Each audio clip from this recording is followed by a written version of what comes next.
The gameplay in this video is just going to be background footage because we got a new patch that completely changed the game. Let's go through the entirety of the patch notes. First things first, we have Treasure Town, a new map that you start every game in. You now have the option to influence your starting region by entering a portal, and there's actually some stuff to think about here. Like, one thing I noticed is that everyone's first shop will have 0 regional Pokemon, so no Chimchars or Alolan Geodudes. But then the starting portal decision also adds a new thing to consider every game. Like, you could try to compete for a region with strong Pokemon based on the current meta, or what I think is actually the smarter thing to do, pick a region based on what you have in your very first shop. But overall, I don't think this is too impactful on how a game is going to play out. However, in addition to the Round 0 portals, item carousels can now be replaced with Treasure Town shops, in which shopkeeper Pokemon will sell you items, give you bonuses like extra health, basically just lots of unpredictable but beneficial boons for every player. This is going to add so much variety to the game, and I'm really excited to see how this all plays out. And the next huge change is attack speed, movement speed, and ability cooldown all being combined into one single stat, speed. And every single Pokemon now has a speed stat. This is a linear value, and the higher this number is, the faster your Pokemon's gonna move, attack, and cast their abilities. All the Pokemon speed stats are pretty aligned with their actual canonical stats in Pokemon games. Anything that previously increased your attack speed stat will now increase your speed instead. I think this is going to have a pretty big impact on things that previously only gave attack speed. For example, Sound 4 and Sound 6 synergy now give speed rather than attack speed, and that kind of buff is going to allow them to cast their abilities even quicker, and they will also spend less time moving around, which in turn will lead to more ability casts and make Sound snowball even quicker. It's probably going to feel a lot more satisfying having your Sound team pop off due to this change. Defense and special defense stats have been doubled, but the effect of the damage reduction formula has been halved. This was made so that the attack and defense values are easier to compare with each other. For example, in the previous patch, a Pokemon with 12 defense, that would be considered a pretty high defense stat, but an attack stat of 12, that's not very high. However, in this new patch, we're going to see Pokemon with like 20 attack and 20 defense, and you'll understand that both of those values are pretty good. And before I talk about the new Pokemon and changes to existing Pokemon, I have to bring up the new synergy, Gourmet. The theme behind this synergy is the food or chef Pokemon, like Pokemon that are literally a piece of food or an ingredient, or it's a Pokemon that produces or eats a lot of food. This isn't a very accessible synergy. There's not a lot of Gourmet Pokemon, but you only need 5 to hit its highest synergy level. And there's a lot of interesting tech that you can use with Gourmet Synergy to counter specific builds. When you have Gourmet Synergy active, you can appoint one of your Gourmet Pokemon a chef hat, and they will cook up a little food item that you can feed to your Pokemon, giving them some pretty impactful bonuses for the next fight. Every Gourmet Pokemon has its own signature dish, and before we go into all of that, let's just go through the new Pokemon and the new balance changes. If it happens to be a Gourmet Pokemon, I will talk about what the signature dish is and what it does. And FYI, having not played generations 8 or 9, or is it 10? I don't even know what generation Pokemon is on right now. I'm seeing a lot of these Pokemon for the first time, and I might mispronounce some of their names. First off, the Nacli line is being added to the shop pool, so you'll be able to get this every game. A nice little early game frontline tank. It's got Rock and Gourmet Synergy. It provides adjacent allies shields, cures status afflictions, and it can burn Water, Steel, and Ghost Pokemon. Nacli's signature dish is Rock Salt, which provides Rune Protect for 8 seconds. This guy is very obviously a anti-ghost Pokemon. Pretty nice to have another option to counter Ghost, but actually being a bit of a challenge to get active. And I don't think that it's going to be so anti-ghost that it's just going to completely shut a ghost player out of the game if you do get it active. Overall, just a really nice addition, and I'm really happy with this being added to the universal shop pool. Next up is Capsakid. I know it's a pun on capsaicin. And Scovillain. It is a Grass Fire Gourmet Pokemon. It is a 2-cost ad pick, and it can give allies the Enrage status. Its signature dish is Curry. One of the devs just had to put himself in the game. But Curry enrages a Pokemon for 5 seconds. Seems okay, but overall I think this is just going to be a synergy filler. Then we got Swirlix and Slurpuff. This is a Fairy Gourmet ad pick. It's a frontline support Pokemon that can lower a lot of enemy special defense and also cause infatuation with its ability, as well as its signature dish, Whipped Dream. This one also seems like a synergy filler to me, but fairy teams could definitely make use of its ability. And then we got Gulpin and Swalot, some of my favorite Pokemon here. A Poison Gourmet Amorphous Pokemon. It's got a really interesting ability where it stacks up its defenses, and once it hits low HP, it'll consume those defenses and heal up. Or if it hits 3 stacks of its ability, it will deal damage instead. Its signature dish is Black Sludge, which poisons the Pokemon that eats it, which in most cases is bad, but you can do something interesting like put it on a Zangoose. Very niche. But the actual use is, if a poison Pokemon eats a Black Sludge, it will instead heal up. I have no idea how good this fabulous muck is going to be, but I'm excited to try it out, and I like that it only has 60 PP to cast its ability. Next we got Galarian Farfetch'd, a Flying Gourmet Fighting unique. It's got Leaf Blade, the same ability as Trico, but it's got a very nice attack stat to back that up, and its signature dish is Large Leak, which gives crit power and allows abilities to critical strike. Nothing outstanding here, but definitely nice to have for any of its 3 synergies. Alright, next up is an Applin rework. This guy used to be a 4-cost ad pick, but is now a unique. This guy's kind of got an essay associated with him now because he can evolve into either Flapple, Appleton, Dipplin, and Dipplin can evolve into Hydrapple. But before we talk about what each one of those Pokemon do, let's take a look at Applin and its new ability and signature dish, because this line now has Gourmet synergy. Applin is a weak frontline support Pokemon. You definitely want to evolve it. Not a very strong ability providing healing and defenses, but its signature dish, the Tart Apple, can cause attacks to reduce enemy defenses, and giving it to your Applin will evolve it into Flapple. Flapple is a 2-range damage dealer who does a lot of physical damage, and its signature dish is still the Tart Apple, which works really well with its physical damage dealing ability. Alright, now going back to Applin, if you let that Tart Apple develop for 1 turn, it will become a Sweet Apple, which will allow your Applin to evolve into Appleton. Appleton is a pretty strong frontline tank. Its ability now does extra damage if its target's special defense is 0, and that works well with the Sweet Apple, which lowers enemy special defense. Alright, well going back to Applin once again, if you let a Sweet Apple develop for 1 turn, it becomes a Syrupy Apple.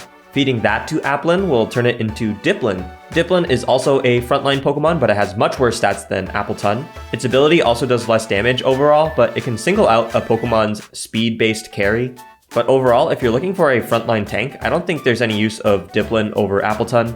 Its signature dish is the Syrupy Apple, which has a chance of inflicting paralysis on each attack. Not bad at all, but if you feed Dipplin a Syrupy Apple, it will actually evolve into Hydrapple.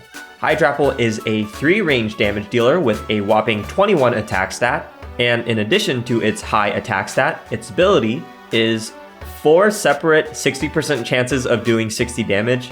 So it has the chance of dealing between 0 and 240 damage. On average, it's going to deal about 144 damage, usually 2 out of 4 hits landing and 3 more often than 1. This thing seems really strong. It'll definitely enjoy a lot of speed and a lucky egg.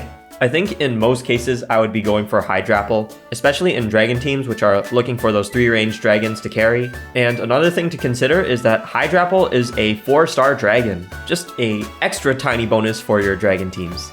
Alright, next up we got Fido and Doxbun. It is a Gourmet Fairy Field Pokemon, and when these guys are burned, instead of taking damage, they will gain defense, and its ability can inflict flinch on multiple Pokemon, as well as reduce their attack. Its signature dish is the Poffin, which just grants 50 shield, but if you have any berries, the berries' effects are applied into the Poffin, extra HP healed is turned into shield, and with the right berry tree and timing, this can actually cause some pretty big swings in your favor. Definitely a pretty niche scenario, but grass does have some overlap with Gourmet, and it will be really cool if you can pull this off. Okay, now let's talk about Milcery, I don't know how to pronounce that, and Alcremie. Or maybe it's Alcremie, I don't know, I hate this. I'm gonna call this guy Milcery. This guy is a 2-range support Pokemon.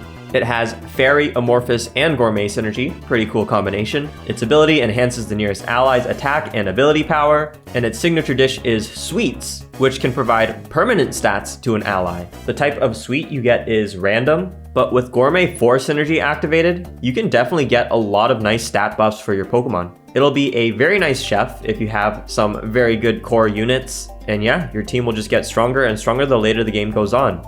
Now, Milcery can evolve into Alchemy. There are 9 different Alchemy forms and 9 different flavors. And these flavors are obtained when you have a specific set of synergies in the Pokemon adjacent to Milcery. And if you give this flavor to your Milcery, it'll evolve into Alchemy, one of 9 different forms of Alchemy, and its ability will do something extra on top of the extra attack and ability power. I'm not going to go over all of them because there's 9 of them, but there's some pretty significant boosts, like 30 speed or 60 ability power. Milcery and Alchemy, you need a cheat sheet to play this guy, and to any new players who try this unit out, good luck. Alright, with that essay and a half of a Pokemon out of the way, let's talk about Veluza. Veluza the Loser, because it loses its own HP. It is a Water Psychic Gourmet unique Pokemon. It is a frontline damage dealer that sacrifices its own HP to buff its attack and speed. It's definitely going to want some healing items, probably a Shell Bell. I think it's a very risky Pokemon to use, but it has huge potential. With the right items, synergy bumps, and teammates, this guy can carry your team. And if a Veluza is popping off, it's going to be something that people will have to position around and try to focus down. I think this is a very fun addition to the game. Its signature dish is the Smoked Fillet, which can grant a Pokemon permanent attack and ability power at the cost of HP. A few attack and ability power bumps on your backline units is definitely going to be very nice. If you fillet off too much HP from your backline carries, you'll definitely feel those effects, and you'll be very susceptible for area of effect and burst damage. So again, high risk, high reward. Play it well, play it smart, and Veluza can do a lot of damage. Next up, we have Petarant, the legendary. It is a 3-range Poison Ghost Gourmet Pokemon. It's got fantastic stats to be a backline carry unit, and its ability poisons and locks enemy Pokemon. Definitely a very potent Pokemon, but it doesn't have the greatest overlap between its role and its synergies. But overall, I don't think you'll ever be too upset about getting this guy. It has a signature dish of Binding Mochi, causing its consumer's first attack to infatuate and poison enemy targets.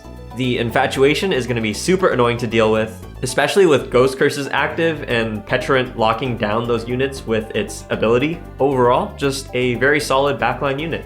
And final addition is the OG Wooper and Quagsire. This is a 3-cost ad pick, and by being an ad pick, it will make Paldean Wooper a regional variant of this ad pick as well.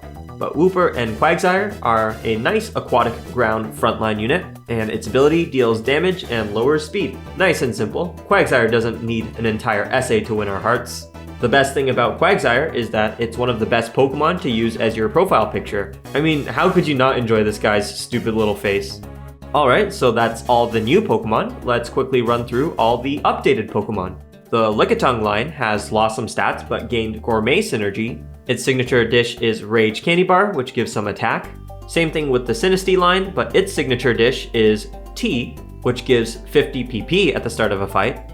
Some very scary potential combinations there. Sinistea's ability got a small nerf in the amount of healing that it gives. Vanillite is now an Ice Amorphous Gourmet Pokemon instead of Fairy. In my opinion, that's actually a pretty significant change for Amorphous synergy. With Vanillite, it was very easy for an Amorphous team to pick up Fairy synergy. There was situations where picking up a Moonstone was actually the best item you can get running an Amorphous team, because it would give your completed Amorphous teams a whole new synergy bump to work with, but that's no longer going to be the case anymore if you're running Vanillite. But that's fine, Gourmet needs all the Pokemon they can get. Vanillite's signature dish is Castelia Cone, which inflicts freeze, and then we've got the Bounsweet line, which also gained Gourmet synergy at the cost of some HP. Its signature dish is Fruit Juice, which gives extra speed. Combee got the same treatment, but its signature dish is Honey. That will make your next shop's rolls have increased chance of having common synergies with the consumer of the honey, kind of similar to the artificial item Incense. Munchlax and Snorlax lost human synergy in place of Gourmet, and they'll gain extra permanent HP when eating signature dishes. If you appoint your Munchlax or Snorlax the Chef Hat, its signature dish does nothing, but it will gain extra permanent HP. The Cherubi line lost Grass in place of Gourmet, and its signature dish gives ability power. Chansey and Blissey gained Gourmet synergy, with its signature dish being Nutritious Egg, which gives attack, defense, and special defense. Tropius is now a Grass Gourmet flying unit, and instead of gaining a berry every round, it now just gets a signature dish of a random berry. That feels pretty bad for Tropius enjoyers, because now that berry is not guaranteed, and your Grass Flora teams aren't going to see as many blossoms as they did before. Shuckle is now Bug Rock Gourmet, and its signature dish is Berry Juice, which gives 50 shield at the start of a battle, and again every time a berry is consumed. Regular Farfetch'd also gain Gourmet synergy. Its signature dish is Leak, which gives crit chance and allows abilities to critical strike. And Miltank gained Gourmet synergy. Its signature dish is Moo Moo Milk, giving permanent HP.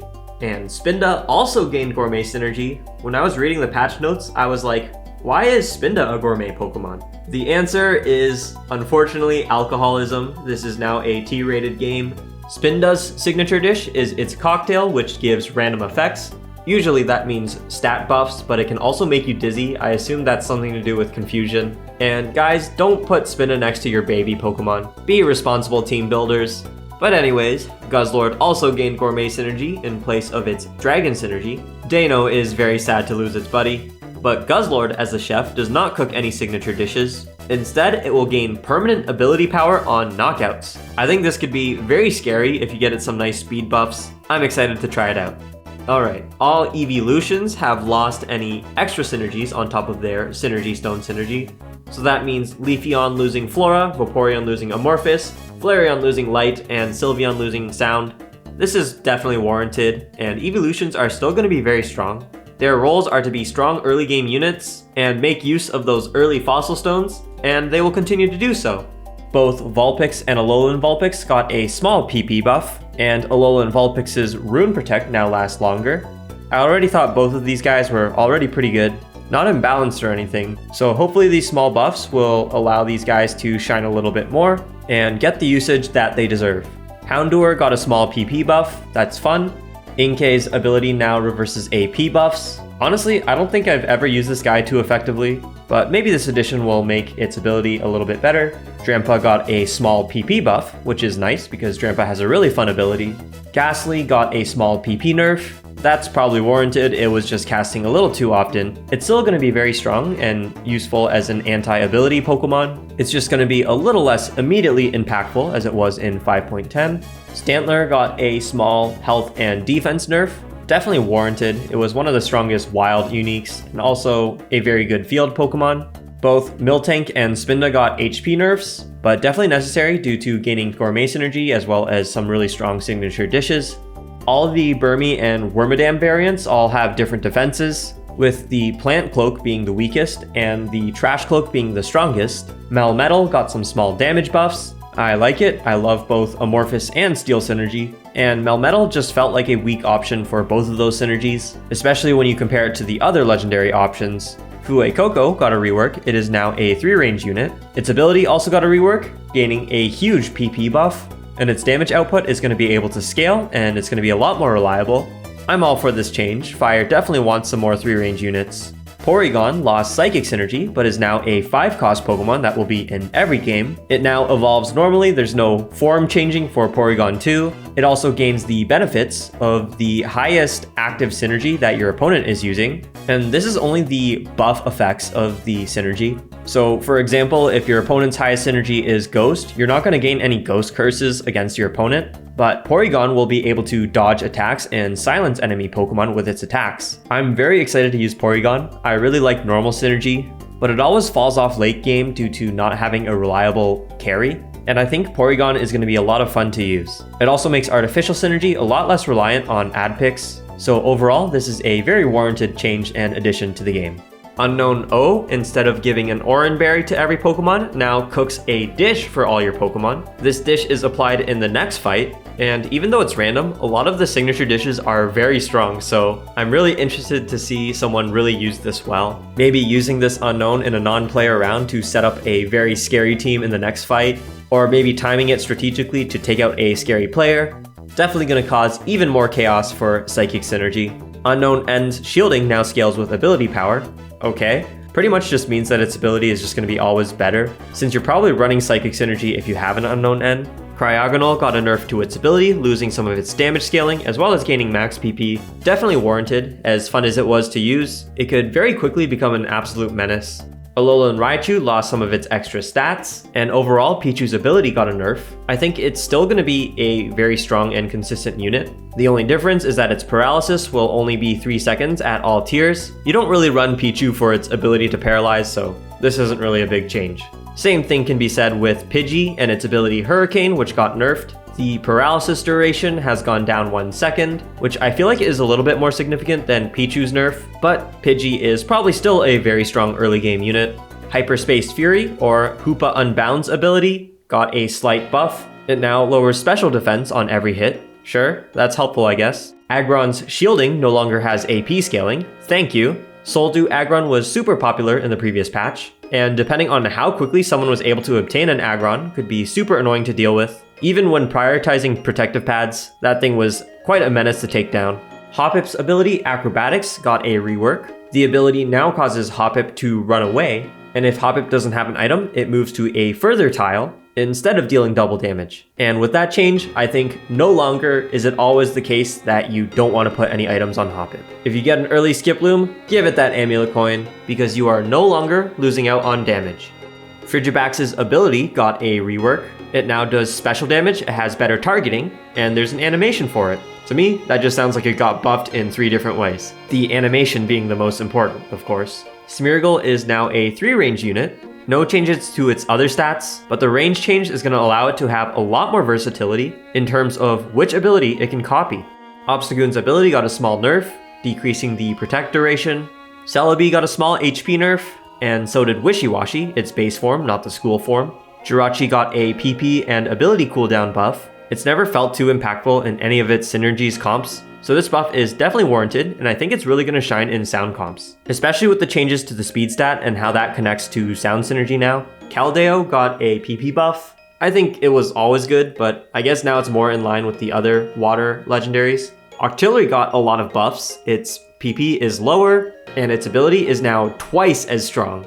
In my opinion, Octillery has always been good. It's just that it had a really tricky process of obtaining it, and there was other water Pokemon that did its job. But now, if you go through the tricky process of obtaining that Octillery, it's going to feel a lot more rewarding. Aegislash got a small PP nerf, probably warranted. It was a staple in pretty much any ghost or artificial comp. The Bagon line now has a new ability, which specializes at focusing down weak Pokemon. I think this is going to be an improvement for Bagon and Shelgon, but I think Salamence's old ability might be better. We'll have to see.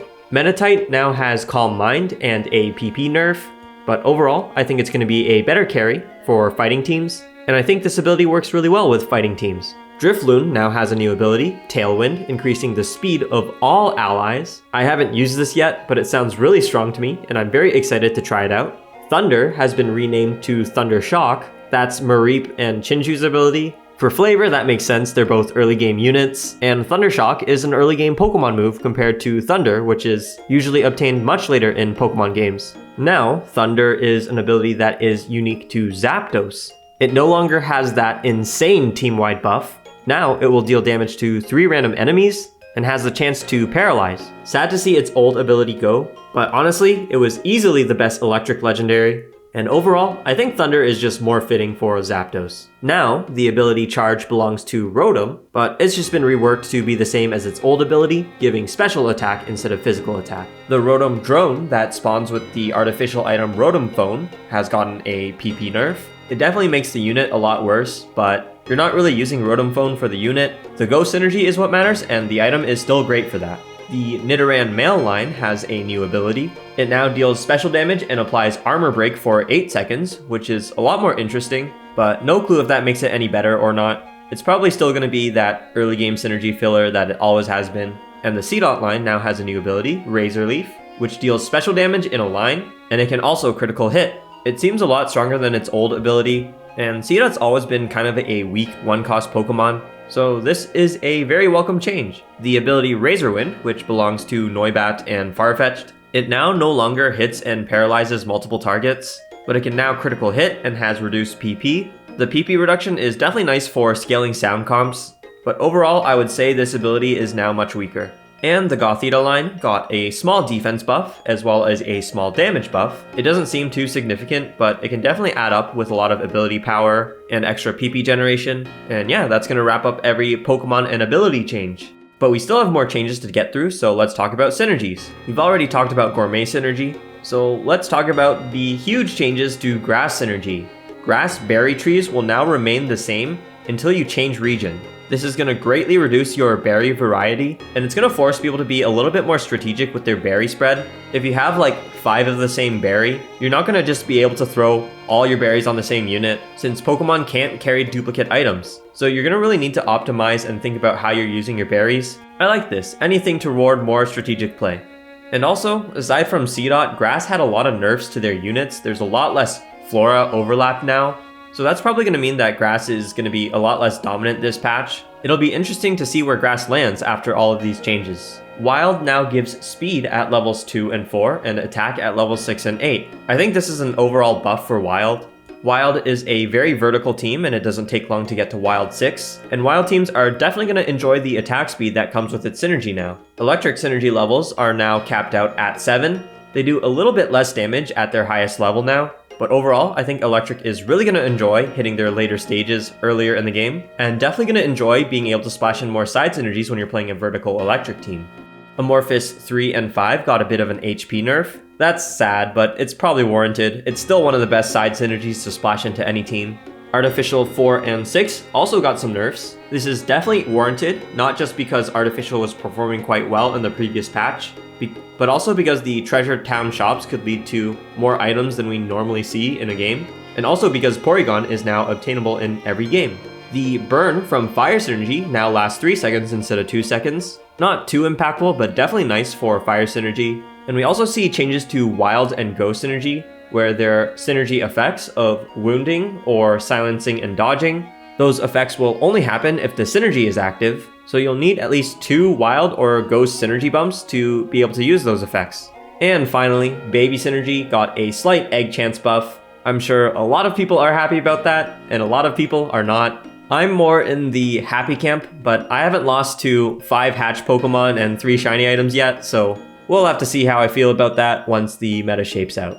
Alright, let's talk about items. There are a few new obtainable items. The signature dishes we already went over when we went over all those gourmet Pokemon, but now, every once in a while, a game will offer you a Gimme Ghoul coin. You purchase it from a shop for 10 gold, and it's unequipable, but it increases your income by 1 and your max interest by 1. So that means you would want to stay at 60 money, and if you do, it will pay for itself in 5 rounds, and then just generate you some extra money for the rest of the game. I love it. This is great. And exchange ticket is another obtainable item. If you drag this onto a crafted item or a component, it will re-roll that into a new one. So in situations where you're like forced to make a leaf stone but you're not running grass synergy, you can re-roll your fossil stone and suddenly you have a Stardust instead. Blue Orb got a nerf, probably warranted. The Pokenomicon combo was just way too strong, but I think it's still going to be a great combo, just not as dominant as it used to be. And overall, Blue Orb is definitely still a usable item. The Pokerus Vial got a slight nerf, where the Pokerus status buff now applies every 2.5 seconds rather than every 2 seconds. It's warranted, it's definitely weaker, but it's still probably going to be fine. The artificial item Swiftwing got a small buff.